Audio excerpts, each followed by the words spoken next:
In Washington, we're surrounded by great rivers.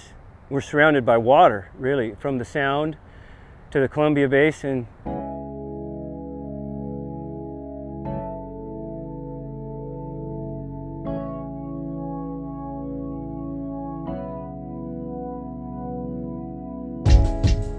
Tumwater Canyon, that's probably the highlight of our career. We'd go up in the moonlight with a case of beer and sit on the rocks, and I started to see routes down through there in the moonlight that you wouldn't see in the daylight. I could see solid tongues of water going right through there. I'd go back the next day only to find that that tongue of water went into a huge wave or a huge reversal. You'd never make it.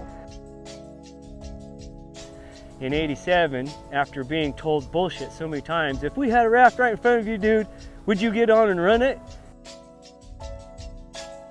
We hopped in that thing and shoved off, and the very first drop spun me around backwards. It was the first time I knew what the word pushing meant.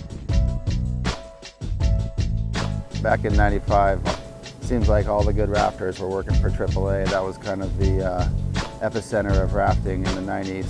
I remember it was kind of a race to run those waterfalls. Jim Miller ran Big Brother one day, and the next day Doc Loomis and Sacquety ran Spirit Falls. I've been thinking about it ever since we had to walk out of there. Like, it consumed my thoughts. Like, every day I was like, gosh, I gotta get back there and run Behemoth.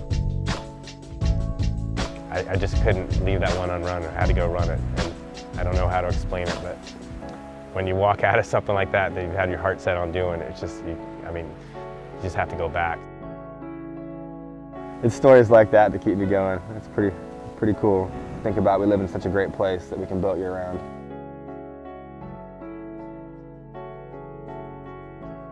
We're up working on the Wenatchee, and there was Tumwater, you know, and there was like, you know, rumors of people doing it, and everyone's calling it suicide and this and that. And I got a boat, and the season ended, and everyone disappeared, and we were like, why don't we go try this? We just kept going up there, you know, every weekend and running it, and we were like, wow, what else can we do? Got the Jeff Bennett book and discovered American Whitewater, and it was like, wow, it's endless. All these runs that say no rafts in the book, I mean, rafts have gotten smaller. You know, a lot of kayakers are hopping in rafts now. The sport is definitely being pushed.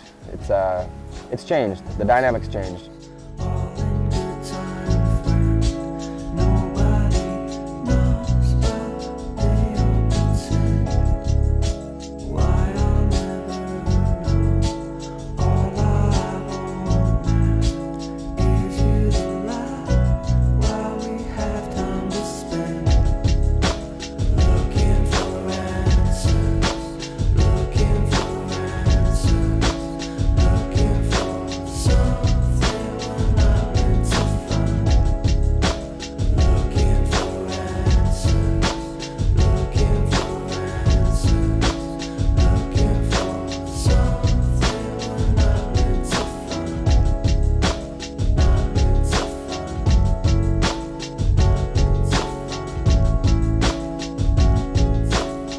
They've all got stories like that. Fighting darkness, hiking in miles, just putting everything on the line, just working hard to just accomplish something that you want to accomplish with the people you're with. I just love being out on the river for a whole bunch of reasons, you know. It's a habitat of sorts at this point.